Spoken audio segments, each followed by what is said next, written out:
All right, here we go. Husqvarna 125B leaf blower. So, had this thing torn apart real quick. Looked over the carburetor, couldn't find nothing wrong. A few days later, running it again, I was adjusting the screws in here and still acting like crap. So guess what? It's time to tear this thing apart.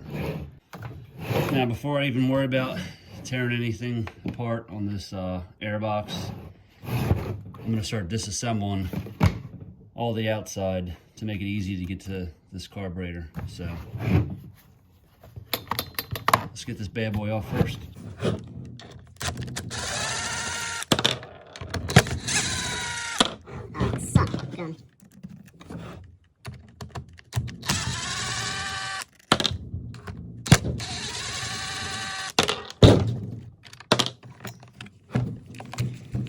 Alright, check it. Not much to these things. This guy right here just engages these little guys right here.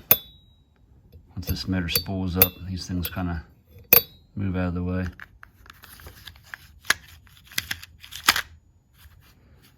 And then if you ever get slack in it like this, what you can do, unscrew this and wind it back. I think. Could be wrong though. I haven't done it yet, but I'm gonna say that's how you do it. Yeah. Loosen this up. Twist this thing back because it's spring loaded. There's a spring back behind here. Anyways, that's for another day.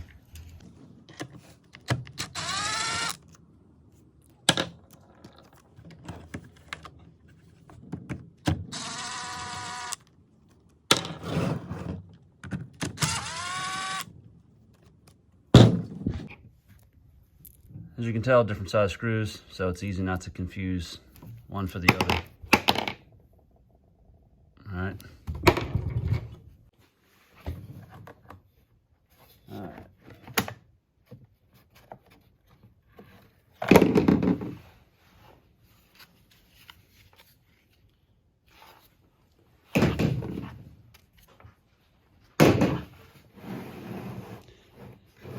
Key thing to remember, make sure when you're reassembling it, this little grommet slides back into its spot.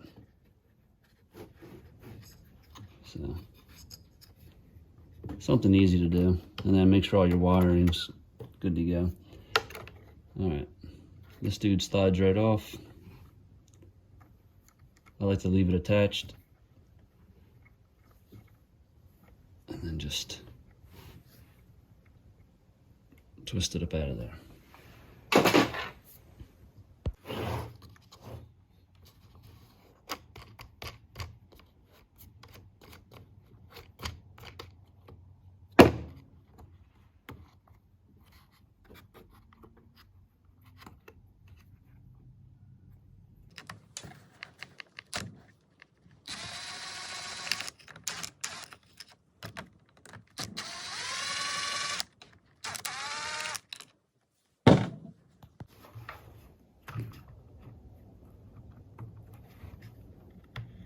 All right, slide this bad boy over. Just comes right out.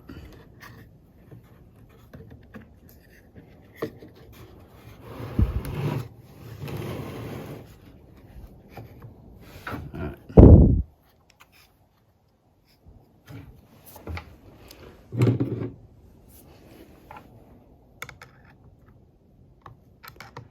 Careful not to rip this thing.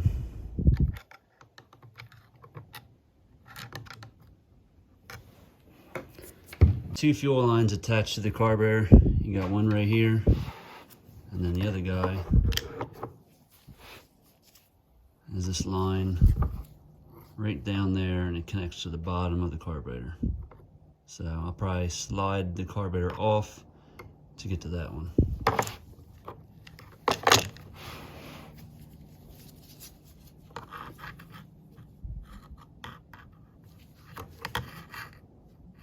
Just give it a little pinch.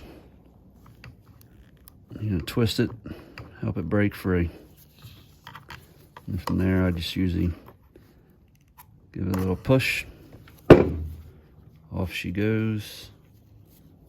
Have a rag or something ready in case any fuel wants to come out. Oh yeah, she's splattered. All right. Carefully slide your carburetor off.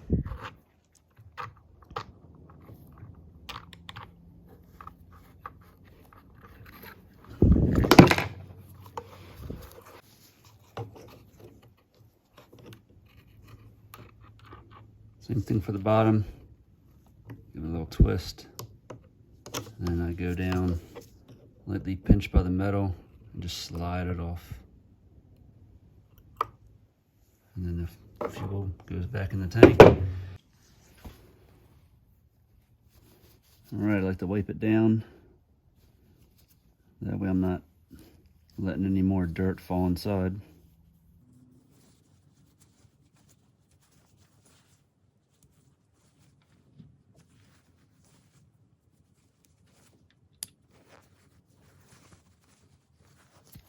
All right, good enough. This is where we're gonna have some fuel come out.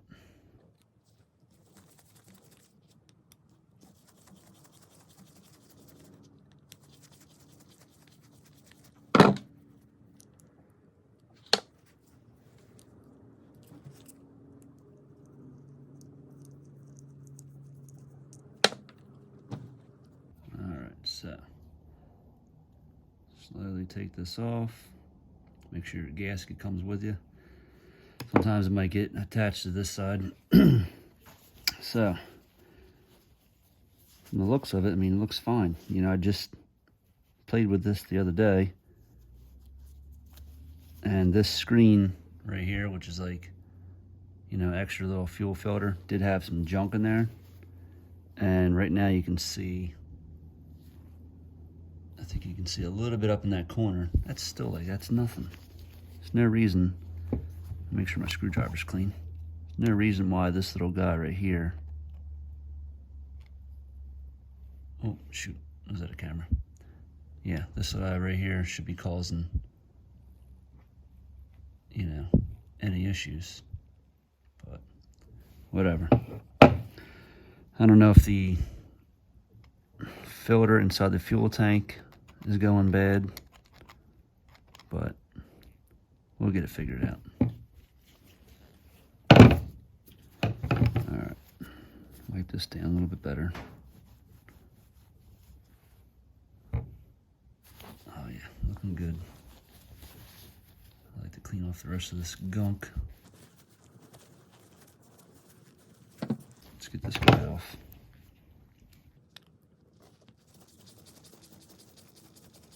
Oh yeah, there's some fuel coming out there in the back of my arm now.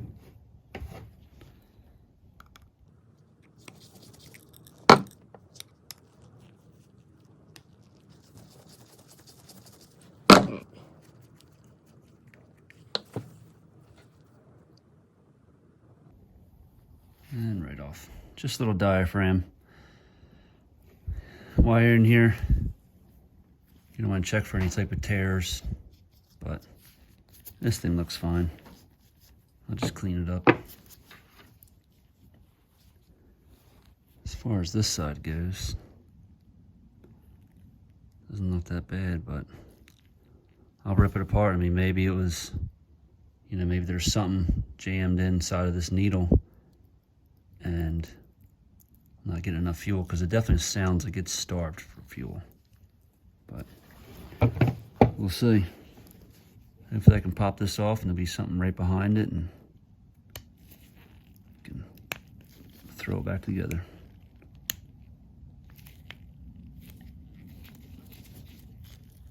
All right, put a little tension on this.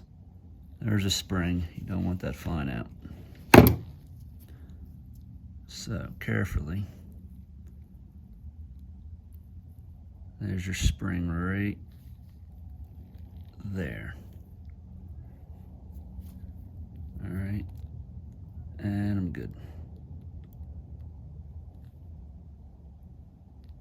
Needle looks fine.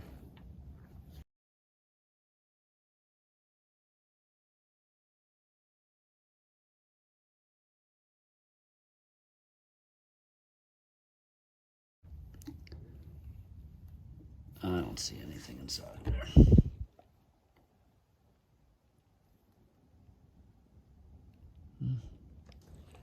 I mean, it looks pretty good to me. You know, this is probably just from me holding the carburetor. So, whatever. Like I said, I'll just blow carb cleaner through every one of these holes. And then after that, I'll follow up with some air. I am going to back these jets out, a high and a low. I really don't know which one's high and which one's low. I didn't read any manuals on any of this stuff, but whatever. It's no big deal. You just, you know, play with it when you're trying to get the thing running again. That's all. So this does require a special tool, kind of like a screwdriver. I'll show you that. There you go, splined. You can see the little teeth right there. There's the tip of it. It's got teeth on it. So don't be a fool, get the special tool. All right. This thing's a little dirty from last time, but if you're gonna be ripping, you know, small carburetors apart, there's another one. I think on my weed whacker it has like a notch on it. That's, you know, something special that you need to. And these little guys only cost like 12 bucks or something, relatively cheap to get like a set of 5 of them. All right, we'll just back these things out. I'm not even gonna bother counting, because typically what you would do is you would run these in and count how many quarter turns you need. But I played with this thing so many times that I'm not even gonna bother. All right, I think she's out. Nope, if I can do it by hand. There we go. All right. So, let's see if there's any. Bigger carburetors still have like a spring, a washer, and a O-ring, but these little guys, they don't have anything fancy like that. And I don't know if they're the same exact looking screw or not, but let's find out. All right, what do we got? Oh, look, we got, oh, dang, I don't know. It's hard to say.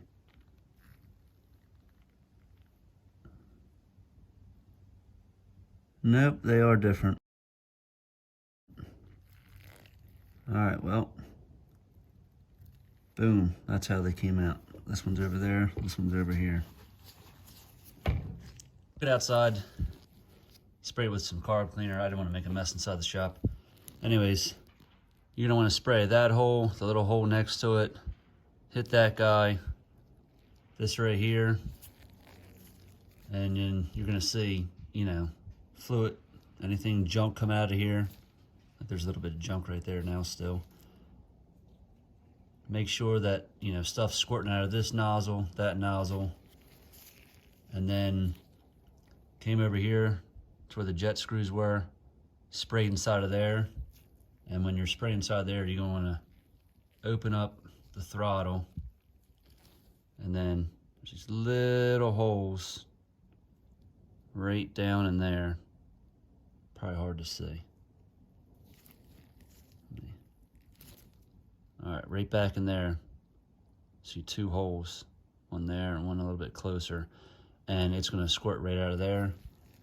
And then you're also gonna look for the main jet, which is down in the center. Make sure something's squirting out of there.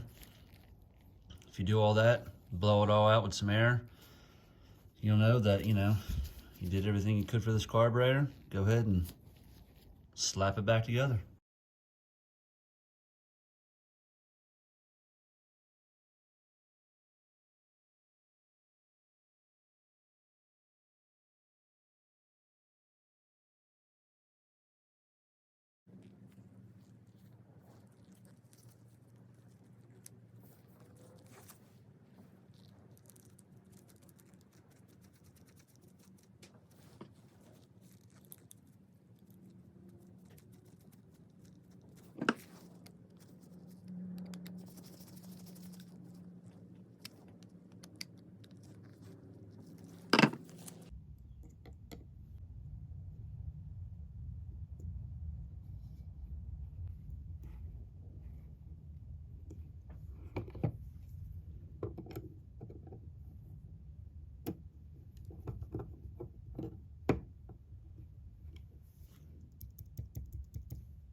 Just give it a little test, make sure everything's working freely before you snug it up all the way.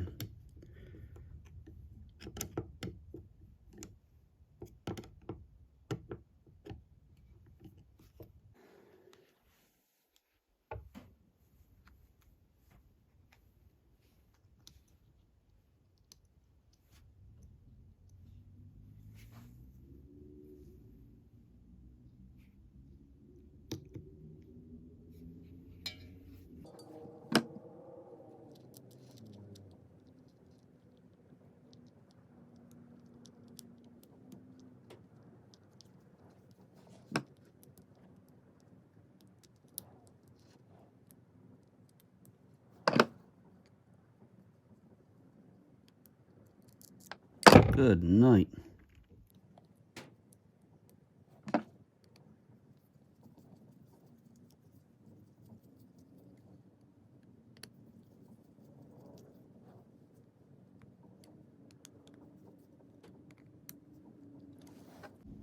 Remember, the one that has threads going closer to the top is on the left-hand side. And then I always like to make sure these threads are cleaned out before I shove it back in the part I just cleaned.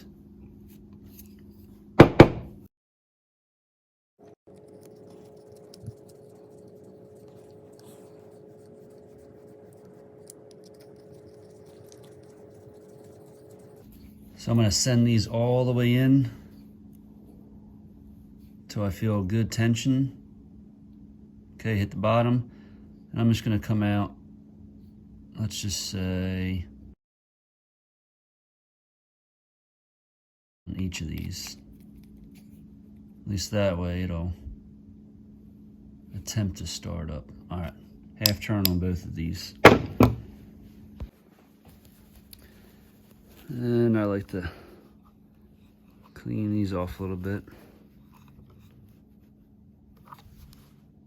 Choke at the bottom, throttle up top.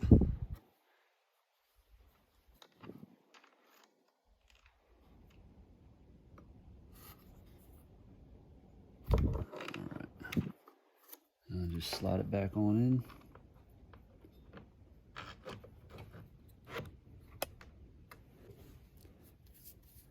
Make sure your gasket's still clean, it's not torn up. All right. Let me take this thing outside. I'm gonna squirt all the inside out. That way I know it's good to go. I'm not gonna suck any debris back inside. Nice and clean now.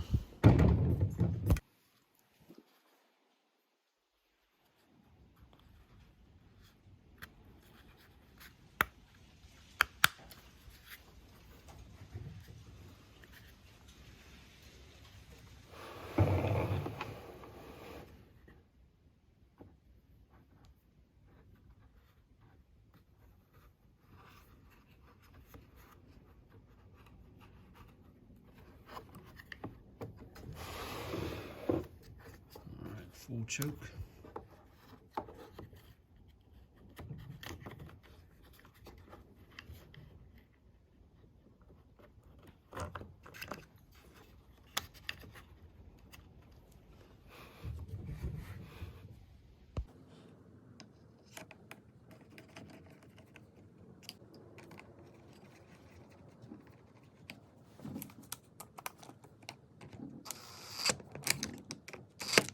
And back on with the dirty filter.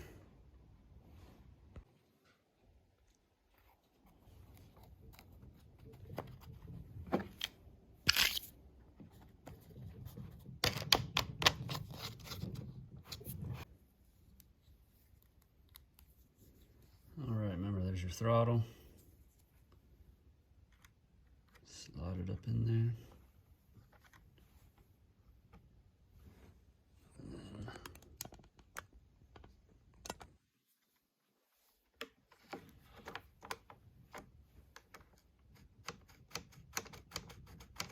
Perfect. Like I said before, make sure this little grommet is in as good as it will go.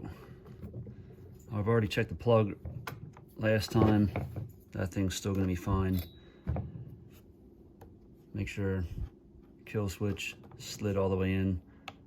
This little guy is all the way in, where your wires are running inside.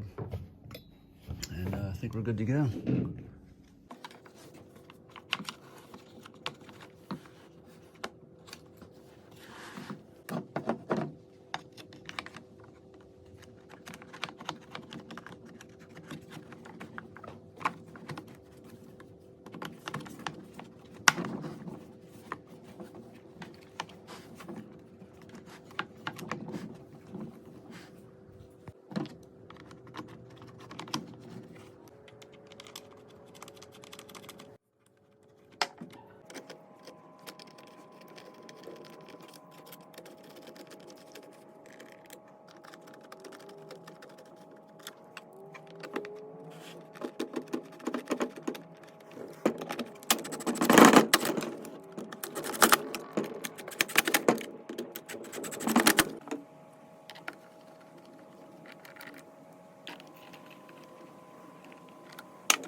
I was able to get my hands on a new filter, so there's a part number if anybody wants it.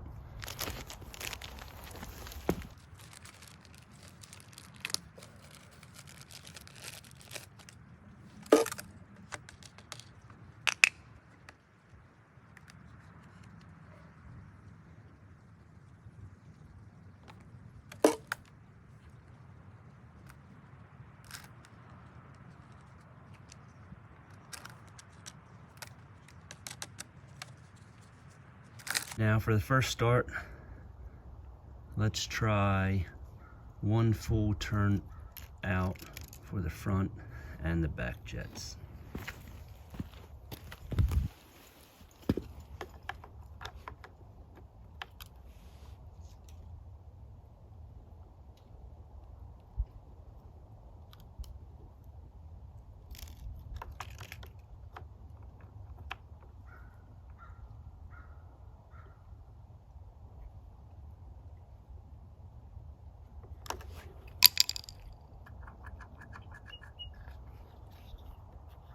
Full choke.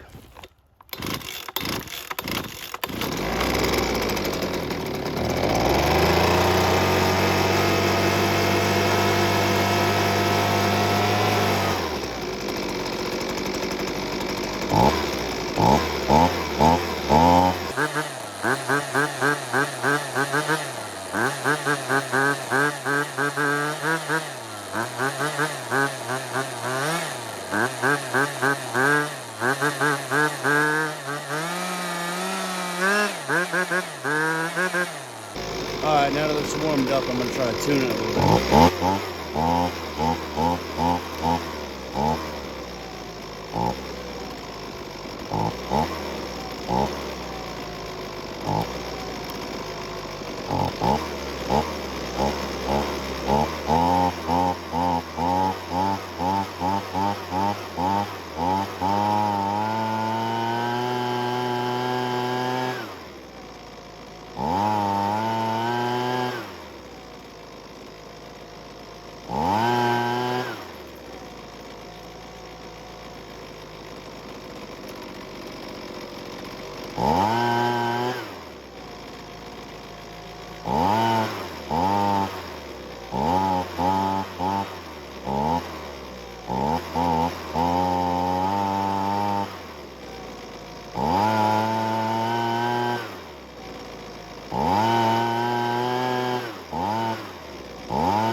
After playing around with these settings, I figured out that what works best for me is 7/8 turns out for the front jet, and then the back jet closest to the airbox, 1 1/4 turn out.